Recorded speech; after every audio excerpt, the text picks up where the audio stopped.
Mapagpalang araw, ano po? Continuation ito, continuation. Kasi po, bigla po siyang nahinto. Natumba, tumama dito ko. Kaya bigla siyang uminto, ano? Tuloy tayo. Ang pinag-aaralan natin ng kaligtasan. Ngayon, nandito tayo sa tahanan ni Atiason sa Barangay 103, District 1, Tondo, Manila. Paraiso Street, corner, Lacson Street. Yan po ang lugar. Tondo, Manila. Ang pinag-aaralan ay salvation. Ngayon, the moment na tumawag ka sa Diyos, ang Diyos ay tumutugon. Ikalawang Korinto 6:1-2. Gawa 2:21. Ngayon, yung bang kayamanan mo, pwede kang iligtas? Hindi rin. Bakit? Wala naman po pwedeng mamamatay ka na, pwede mo bang tubusin yon? Hindi po. Yung kaluluwa mo, pwede mo bang itubos yung pera mo? Hindi rin. Ang pwede lang magligtas sa atin ay ang ating Panginoong Yesukristo. Kaya yan po sinasabi ni Apostol Pablo na kailangan ng isang tao ay makinig. Ano ang pagkikinggan niya? Yung turo at aral ng Diyos na binigay kay Jesus at binigay naman ni Jesus sa kanyang mga apostol na nakasulat sa Biblia. Na ito naman ang ginagamit natin, Magandang Balita, Biblia, Catholic Edition. Yung sinasabi nila, yan ang way of salvation. Mamamatay ka na lang, kaibigan. Huwag niyo pong ipagmalaki yung kayamanan ninyo sa lupa. Wala. Hindi kayo kayang iligtas niya. Yung yaman ninyo. Sapagkat pag namatay ka, wala kang madadala. Dumating kang walang dala, aalis kang walang dala. Ano po? Kaya yung kayamanan mo, hindi mo rin madadala. The moment na malapit ka ng, sabi nila, isang bulati na lang hindi pumipirma. Diyan nyo po makikita yung kagandahang loob ng Diyos. Na hanggang sa uling ininga natin, ang Diyos po ay sumasaklolo sa atin. Tignan natin. Totoo nga ba ang Diyos ay sumasaklolo? Kaya wala pong ibang sasaklolo sa atin, kundi ang Diyos lamang. Dumarating po tayo sa iba't ibang pagsubok ng buhay. Kung pagsubok man yan, ito po nakalagay sa Biblia. Sa Hawit 121 verse 1 and 2. Doon sa mga burol ako'y napatingin saklolo sa akin, saan manggagaling? Ang angad kong tulong kay Yahweh magmumula sa Diyos na lumikha ng langit at lupa. Kanino nagmumula ang tulong? Sa Diyos na gumawa ng langit at lupa. Sa English, help ang nakalagay dyan. English translation. Dito naman sa Awit pa rin, 124 verse 8, tulong natin kailangan ay kay Yahweh magmumula, sapagkat itong lupa't langit, tanging siya ang lumikha. Siyang lumikha sa langit at lupa. Sa lupa, lahat ng narito, siyang lumikha. At isa po tayo sa mga nilikha ng Diyos sa lupa. Galing tayo sa lupa at babalik tayo sa lupa pag nagtapos ang buhay na. Pero, may pagkakataon tayo, ang Diyos ay sumasaklolo. Bakit po? Nasa kamay ng Diyos ang buhay ng tao. Kapag kukunin ng Diyos yan, siya ang nagpapasya. Hindi ka pwedeng magpasya. Pag ayaw ng Diyos na mamatay ka, hindi ka mamamatay. Kasi siya po ang may kontrol ng buhay ng mga tao. Ang isang halimbawa niyan ay si Job. Wala po kasing bagong tipan ito, ay sa lumang tipan. Ay konti lang ito. Si Job, Ah, yan po ay pinagimalahan ng Diyos. Siya po ang nagpasya sa buhay ni Job. Tandaan po natin, tayo bilang mga tao, dumarating tayo sa iba't ibang karanasan sa buhay. Pero tatandaan niyo po, kapag nakikinig ka ng salita ng Diyos, ito po ang sabi ni Apostol Pablo sa Roma. Ano pong sabi niya? Roma,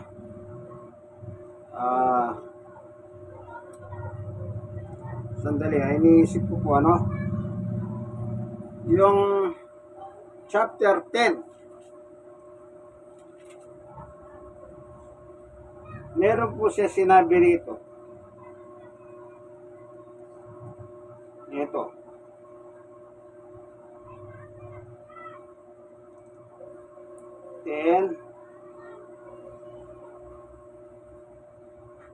Ito po 9. Kung ipapahayag ng iyong bibig na si Jesus ay Panginoon at buong puso kang sasampalataya na siya'y muling binuhay ng Diyos, maliligtas ka. 10. Sapagkat sumasampalataya ang tao sa pamamagitan ng kanyang puso, sa gayon itinuturing na matuwid ng Diyos. Yan. Nagpapahayag naman siya ng pamamagitan ng kanyang bibig at sa gayon ay maliligtas. Kita nyo po. The moment, ayan ang sabi ni Pablo, the moment tumawag ka sa Diyos, maliligtas ka. Kapag sinabing maliligtas ka, hindi ka lang maliligtas sa hapoy ng parusa, maliligtas ka. Kung ikaw may sakit, maliligtas ka dyan. Pagagalingin ka ng Diyos. Amen. Bakit? Salita ng Diyos ang pinakikinggan mo. Ang salita ng Diyos ay gamot. Bakit gamot? Marami na po akong binahaginan ng salita ng Diyos na sila po ay nasa bingit na ng kamatayan. Pero nung nakapaginig po sila ng salita ng Diyos, kumilos na makapangyarihan ang kamay ng Diyos. Yung nasa mga bingit ng kamatayan, hindi po sila namatay. Hindi sila namatay. Bakit? Buhay po sila. Nagtestimony sila sa akin. Sabi ko nga po sa inyo, ang Diyos ang nagpapasya. Mamamatay ka na lang at nakapaginig ka ng salita ng Diyos. Yun ang magliligtas sa iyo, pati sa iyong mga sakit. Ngayon, baka naman sabihin ninyo, bakit po, kung minsan may nangangaral sa ospital, mayroon po namamatay sa ospital. Alam nyo, ang buhay ng tao, pasya ng Diyos yan. Pero maganda dito, bago man lang namatay, nakapakinig siya ng salita ng Diyos. Kasi baka maging pilosopo kayo, baka sabihin nyo, ang dami po nangangaral sa ospital. Bakit namamatay yung pasyente? Nasa ospital na. Huwag po kayong maging pilosopo. Hindi po nagbibiro ang Diyos. Sa sinasabi ng Diyos, maliligtas ka. Secondary yung karamdaman. Siyempre, una muna, ibibigay ng Diyos yung kaligtasan. Then, isusunod yung kagalingan. Kung yung sakit ang naging dahilan, ano po ba problema nun? Diyos naman nagpasya sa buhay. Yung mga mananampalataya po, namamatay yan pa kayang hindi mananampalataya? Ang hindi namamatay? Lahat naman tayo mamamatay Pero, mas maganda po yung kaligtasan. Kaya, ang babala ni Apostol Pablo, Dito po sa unang Korinto chapter 15 verse 1 and 2. Basahin po natin. Ano po sabi ni Apostol Pablo? Mga kapatid, ngayon pinapahalahala ko sa inyo ang magandang balita o salita ng Diyos. Ipinangaral ko sa inyo. Yan ang magandang balita o salita ng Diyos. Inyong tinanggap at naging saligan ng inyong pananampalataya. Paano makakasampalataya ang isang tao? Yun ang sabi ni Pablo. Nang mangaral ako sa iyo, nang dinala ko ang magandang balita, nang ipinangaral ko salita ng Diyos, pinaniwalaan mo. Anong sabi ni Pablo? After that, maliligtas kayo sa pamamagitan nito. Maliligtas kayo. Sino yung kayo? Natural yung nakikinig. Una muna ibinibigay ang kaligtasan. Ikalawa, yung kagalingan. Ngayon, ng pasya ng Diyos, mamatay ka na, talagang mamamatay ka. Pwede nyo po bang pigilan ng Diyos? Pwede. Makiusap kayo sa Kanya, gaya ng sa kasaysayan niyo. Mamamatay na lang, pero hindi siya namatay. Sino nagpasya doon? Ang Diyos din. Ang Diyos din. Nung araw po ako, nakaranas ako, ito para akong kandilang nahupusta. Kinausap ko ang Diyos sa aking panalangin sa gabi. Sabi ko sa Diyos, kung hindi mo na ako kailangan sa iyong ministeryo, ngayong gabi, kunin mo na ako. Natulog po ako. Nagising ako ng alauna pasado. Siyempre, tinignan ko yung oras. Sabi ko, buhay pa ako. So, natulog na naman. Nagising po ako ng alas 4 pasado. Sabi ko, buhay pa ako. Natulog na naman ako. Nagising po ako ng alas 8 pasado. Buhay pa ako. Anong sabi ko? Salamat, Panginoon. Anong iling ko sa Kanya? Alam naman ng Diyos nang hihina ako para kung hindi lang naupos Itong isip ko lang ang talagang matatag Pero itong katawan ko, dumating po yung ganong punto. Kaya po ako ganon sa Diyos. Naging tapat ako sa Kanya. Anong ginawa ng Diyos? Unti-unti niya pong pinalakas ang aking katawan. Itong physical ko. At ito ngayon, nagsasalita sa inyong harapan. Pero kung ginusto ng Diyos yung request ko, na mamatay ako nun, mamamatay ako. Kahit hindi ko hingi sa Diyos yan. Kasi siyang may hawak ng buhay natin. Pero, ako nakakasigurado naman ako. Ligtas ako. Kaya kung totoong nananampalataya ka kay Jesus, ito ang nakalagay. Yung aral ni Pablo galing kay Kristo. Yung aral ni Kristo galing sa Diyos. Tignan natin yung sinasabi ni Apostol ay niyang Panginoong Yesus. Baka akala nyo po, naglolokohan tayo dito. Dito sa 1, 12:49-50. Tingnan nyo po ang pahayag ng Panginoong Yesus Kristo. Sapagkat hindi ako nagsasalita ng mula sa sarili ko lamang. Ang Ama na nagsugo sa akin ng siyang nagutos kung ano ang aking sasabihin at ipapahayag. 50. At alam kong ang kanyang utos ay nagbibigay ng buhay na walang hanggan. Ano daw po ang salita ng Diyos? Buhay na walang hanggan. Kaya't ang pinapahayag ng Ama ang siya kong ipinapahayag. Yung pinahayag ng Ama kay Jesus, siya rin ang pinahayag niya kay Pablo. Yun din ang pinapahayag ni Pablo. Anong sabi niya? maliligtas kayo sa pamamagitan nito. Ang alin? Yung salitang sinabi ni Pablo sa kanila. Walang labis, walang kulang, walang dagdag. Kung ano yung nakasulat, yun lang po ang ating binabasa dito sa Magandang Balita, Catholic Edition.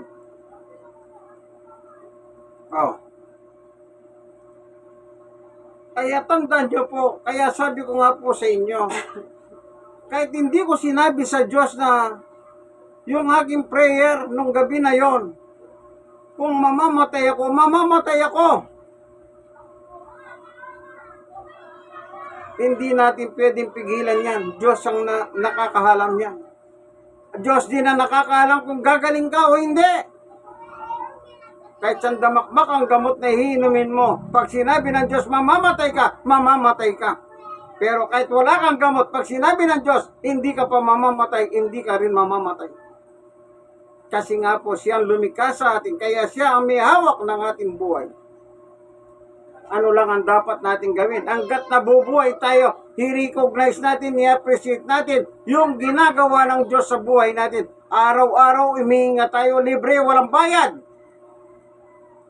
Araw-araw malakas tayo, binibigyan tayong kalakasan. Araw-araw binibigyan tayong pagkain. Yung iba po, mapili pa. Wag na kayong mamili. Kung ano yung binigay ng Diyos, pasalamatan nyo yan. Bakit? Pagka binigyan ka ng masarap na pagkain ng Diyos, baka ikamatay mo yan. Yung lumang tipan po sa kasaysayan ng mga Udyo noon, nagreklamo sila. Anong sabi nila? Doon sa kung saan sila nang galing, sa Ehipto. Biyag sila, pero masarap ang pagkain. Nang dinabas sila ng Diyos sa Ehipto sa pamamagitan ni Moses, nasa disyerto sila, nagreklamo sila. Anong sabi nila? Ano ba, Moises? Nilabas mo kami dito, wala namang pagkain, walang tubig. Samantalang nung nandun tayo sa Ehipto, may chicha, may tubig pa. Oh. Anong ginawa ng Diyos? Sabi ni Moses, Diyos ko, nagre-reklamo na sa akin ang mga tao. Oh. Sabi ng Diyos kay Moses, Moses, paluimin ba to? Pinalo ni Moises, lumabas ang tubig. Sumagana ang tubig. Binigyan sila ng tubig.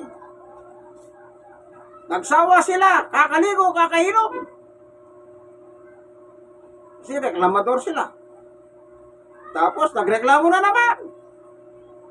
Moises, wala nang pagkain. Ito na lang, puro mana na lang, puro mana na lang. Yung mana po, silagi lang ng butil ng munggo. Kulay puti. Nanggagaling sa langit, bumabagsak sa lupa. Ngayon, sabi ni Moses, yan, daklutin nyo yan.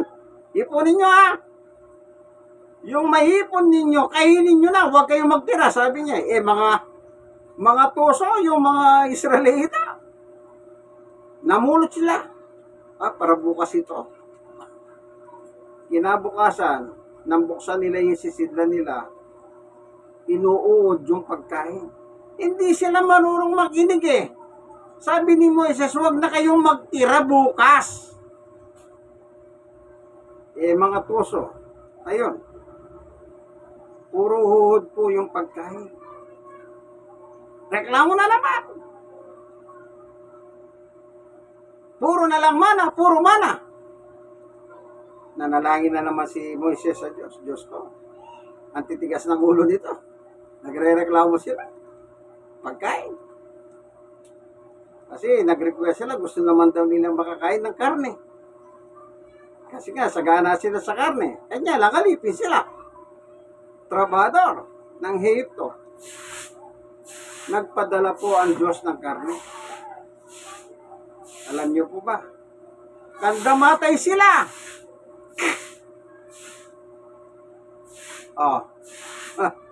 Kaya sinasabi ko, wag na kayong magreklamo. Kung ano ang binigay ng Diyos, kung ano yung nandyan, ipagpasalamat ninyo. Huwag nyo pong gayahin yung mga matitigas na ulo ng mga Israelita sa panahon ni Moses. Namatay sila! Anong kinamatay nila? Bondat! nanabik sila sa karne. Pinadala sila ng Diyos ng karne. Ayun, patay. Kaya wag na po kayong magreklamo kung ano po yung nasa atin. Ano? Tandaan nyo po, ang salita ng Diyos hindi po nagbibiro. Kaya, ang kaligtasan, o tuloy natin yung kay Pablo. Kasi, nung diyan kayo maliligtas, meron kasunod dyan. Ito tuloy natin. Buuin na natin. Ito, bibigay po ako, no? Simulan natin sa 1 Corinto chapter 15 verse 1 and 2. Buuin ko na po. Mga kapatid, ngayon pinapahalala ko sa inyo ang magandang balitang ipinangaral ko sa inyo. Yan ang magandang balita o salita ng Diyos, inyong tinanggap at naging saligan ng inyong pananampalataya. 2, naliligtas kayo sa pamamagitan nito. Kung matatag ninyong pangawakan ang salitang ipinangaral ko sa inyo, maliban na lamang kung walang kabuluhan ng inyong pananampalataya. Sabi ko nga po, may kayamanan ka, itatago mo. Then, mabubulok lang yan. Hindi mo pagkikinapalan. Or, baka nakawin niya. Pero, pag pinangahawakan mong mahigi yung salita ng Diyos na pinangaral ni Pablo na kanya sinasabi, yan ang susi ng iyong kaligtasan. Kaya sinasabi ko po sa inyo, kung nung the moment na kinuha ko ng Diyos ng araw na ako'y nanalangin sa Kanya, ang nakahanda naman po ako. Kaya nagpray po ako ng ganon. Kasi po dahil sa ang aking katawan, mahinang nararamdaman ko. Naglalakad ako para kung babagsak. Pero biyaya ng Diyos, ito po nakaharap ako sa inyo, malakas at nagbabahagi ng Ebanghelyo ng Panginoon. Po, tatandahan po ninyo, kaibigan. Like, share. Huwag niyo pong kalimutan mag-subscribe. I-share nyo po. Bakit ko sinasabi i-share nyo? Kasi po tungkol sa kaligtasan ito. Hindi po tungkol sa chismis. Nagbabasa tayo ng Biblia. Ngayon, kung hindi nyo gusto ito, di gumamit kayo ng ibang Biblia. Yung mga talatang binabasa ko, basahin nyo rin. Ganon din po ang diwa nun. Nagkataon, magkaiba lang ang pangalan ng Biblia o translation. Pero, sinasabi ko sa iyo, tinitiyak ko sa iyo, kaibigan, magkatulad lang ang laman, ang diwa ng binabasa natin. Na kung saan sinasabi sa Gawa 2:21 ni Biblia. Ganito po nakalagay. Ang sino man tumawag sa pangalan ng Panginoon ay maliligtas. Yung mga ibang tao po, mamamatay na lang, tumatawag sa ibang pangalan pa. Kailangan pangalan lang ng Panginoon Diyos sa tawagin mo. Huwag ka nang tumawag sa ibang pangalan. Diyan po ngayon nagkakamali ang mga sekta ng reliyon kasi hindi nila gustong ituro yung tama, kundi dinadagdagan pa nila. As tumawag ka kay... Yun po ang nagiging hindi maganda. Kaya kung minsan sabi niya, ay may reliyon na ako. Tuloy yung reliyon na yun na pinagmamalaki mo, yun panday lang, kaya ka mapapahamak. Kaya sabi sa Biblia, sino man tumawag, individual, walang reliyon yan ha. Hindi po pinag-uusapan ng religion dito. Kahit ano kung ganda ng pangalan ng inyong reliyon, gaano man kalaki ang inyong reliyon, gaano man kaliit, hindi pinag-uusapan yan. Ang pinag-uusapan ikaw.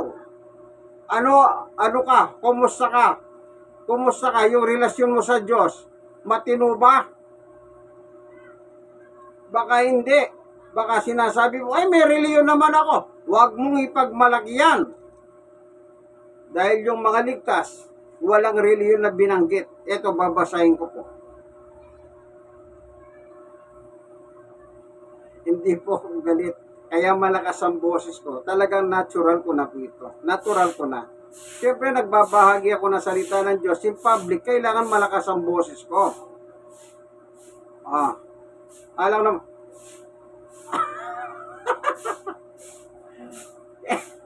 Baka batukan. Mabatukan pa ako ba?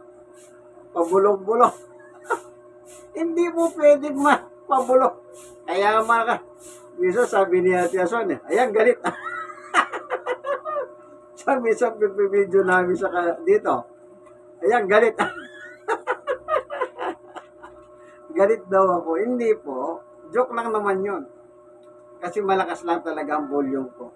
Yung ibang tao, na-interpret nila yan. Kahit sa ibang tao, pag hindi ako nangangaral, pag nagsasalita ako malakas, sabi niya, oy, ba't ka malakas magsalita? Galit ka ba? Hindi po. Mas maganda na po yung malakas. At least naintindihan mo. Kaya mas bumubulong-bulong lang. Kaya baka ibang mabulong yan. Nasaan na ba tayo? Eto, gawa. Yung ligtas, hindi po nilalagay sa reliyon. Ay yung mga taong masyadong, yawan ko ba? Kung anong klase kayong mga tao? Eto, sa Gawa, chapter 2, verse 41. Kaya ang mga naniwala, bakit sila naniwala? Kasi nakikinig sila. Sa panahon ni Apostol Pedro naman, nangangaral si Pedro sa araw ng Pentecostes. In the day of Pentecost. Ito po yung selebrasyon sa Israel nung araw. Yung tinatawag nilang 50. Ang ibig sabihin ng Pentecostes, 50. Matagumpay po ang kanilang ani. Kaya nag-celebrate sila. Tinatawag po nilang Pentecostes. O, tignan nyo po sa 1, 2, 1. Nagkakatipon sila lahat sa isang lugar nang sumapit ang araw ng Pentecostes. Sa Israel po, naganap ito, ano? Yan, parang nagdiwang sila kasi nga po, matagumpay ang kanilang ani. Tinatawag nilang Pentecostes or 50. Sa 41, kasi nangangaral na si Pedro, ano po? Kaya't ang mga naniwala ay ipinangaral niya ay, ulitin natin, kaya ang mga naniwala sa ipinangangaral niya ay nagpabautismo at nadagdag ang mga alagad nang may 3,000 katao ng araw na yun. Saan sila dinagdag? Sa reliyon ba? Sa reliyon? Nadagdag sila ng bilang sa mga apostol. Ibig sabihin, sa mga mananampalataya, idinagdag sila ng Diyos. Yung 3,000 tao. Nadagdag sila sa bilang ng mga mananampalataya. Hindi po reliyon. Kayong mga mahilig mag-promote ng reliyon yan, dahan-dahan kayo. Baka sampalin kayo dyan. Sino sasampal? Ang Diyos. Hindi reliyon. Kahit basahin nyo po sa English. Wala kayong mababasang reliyon dyan. Ito, inamon ko kayo. Lahat ng Biblia, basahin nyo na. Lalo na yung mahilig magbasa ng maraming Biblia, iba-ibang nila. Sinasaliksik nila. Sige, I challenge you. Sa 47, nagpupuri sila sa Diyos. Kasi po, mananampalataya na sila. Naniwala sila sa pangaral ni Pedro. Sino pinangangaral ni Pedro? Walang iba kundi ang ating Panginoong Jesucristo.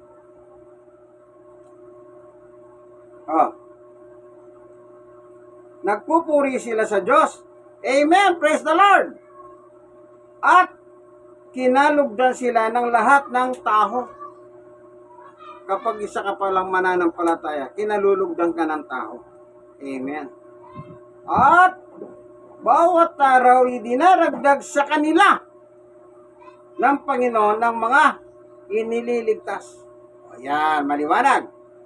Kanino dinadagdag? Sa kanila. Sino yung kanila? Mga mananampalataya kay Kristo sa kanilang panahon. Ngayon, punta tayo sa panahon natin. Wala na si Pedro, Ako na lang po nandito, nangangarap. Pero nagbabasa ako ng sulat nila. Kapag sumampalataya ka, idaragdag ka ng Panginoon sa mga mananampalataya. Yun ang sinasabing ligtas. Pag namatay ka, diretso ka na sa buhay na walang hanggan sa langit. Alam nyo po, hindi naman po mahirap yan. Nasa inyo lang po yan. Nasa inyong pasya. Kaibigan, kung hindi nyo pa po sinusuko ang buhay ninyo kay Jesus, panahon na po para isuko natin sa Kanya. Siya po pinadala dito sa lupa upang maligtas tayo. Kaya nga po may Kristo na pinako sa cross. Siya naghirap upang tubusin ang ating mga atrasado sa Diyos. Atraso, kasalanan, kalokohan. Tanggapin niyo po ang ating Panginoong Yesus. Hallelujah. Maraming salamat sa iyo, Panginoon Diyos, sa iyong pagtuturo sa amin. Sa liwanag ng iyong turo at aral. Salamat po sa ngalan ni Jesus. Amen. Panginoon Diyos, minsan pa ako po'y nakikiusap sa iyo. Tulungan mo po si Ate Asun. Ikaw po nakakaalam sa kanyang buhay kung sino siya. Nababasa mo po ang laman ng puso niya. Nalalaman mo po ang laman ng isip niya. Ang aking pong kahilingan para sa kanya, Panginoon Diyos, patuloy mo pong palakasin ang kanyang physical na pangangatawan. Hallelujah. Sapagkat ito po ang kanyang ginagamit sa kanyang paghahanap buhay araw-araw para po sila mabuhay ng maayos. Patuloy mong patatagin ang kanyang pananampalataya, Panginoon Diyos. Ang kanyang spirituality, patuloy mo pong iantas sa kanya. Kasi po, hindi niya po tinatanggihan ng iyong salita sa tuwin ang kanya po ay nagsasama rito upang mag-aaral ng iyong salita. Maraming salamat po. I-bless mo po siya. Kasama yung kanyang anak. Kasama po yung mga manugang sa tahanang ito. Ancestral Lord po, bahay po ito, ancestral, Huwag mo po sila pababayaan, Panginoon Diyos. Ito po ang aming kahilingan at dalangin sa ngalan ng aming Panginoong Yesus. Amen and amen. God is good. All the time. God is good. Amen. Amen. Amen. Kaibigan, gaya na sinabi ko, like, share, kayo na sharean. Share ng share. Hanggang dito na lamang po, God bless us all.